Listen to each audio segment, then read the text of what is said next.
যে 100-তে 100 পাবে সে বলতে পারে আমার সব অঙ্ক হয়েছে, ঠিক কিনা বলেন?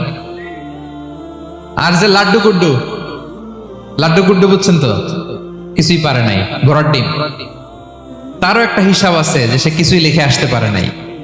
তাই পৃথিবীতে এই পরীক্ষার আয়োজনের প্রধানতম কারণ হচ্ছে যাতে করে আমরা বুঝে যেতে পারি যে আমরা কোথায় যাব, জান্নাতে না জাহান্নামে। প্রিয় সুধী, এ পর্যায়ে আমরা জানবো এই যে পরীক্ষা আল্লাহ তাআলা নিচ্ছেন আমাদেরকে, এই পরীক্ষায় সফল হওয়ার মূল মন্ত্র কি? কোরআনে বিভিন্ন আয়াতে এই পরীক্ষার কথা বলা হয়েছে এবং এই পরীক্ষার সফলতার মূল মন্ত্রও কোরআনে ঘোষিত হয়েছে। আলহামদুলিল্লাহ বলেন।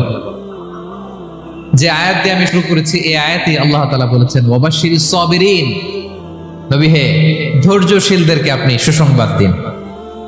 ধৈর্যশীলদেরকে সুসংবাদ দিন, তার মানে বিপদে ধৈর্য ধারণ করতে হবে। প্রিয় ভাইরা, ইন্নামাস সাবরু ইনদা সাদামাতিল উলা, বিপদে আমরা অনেক সময় প্যানিক হয়ে যাই, অস্থির হয়ে যাই।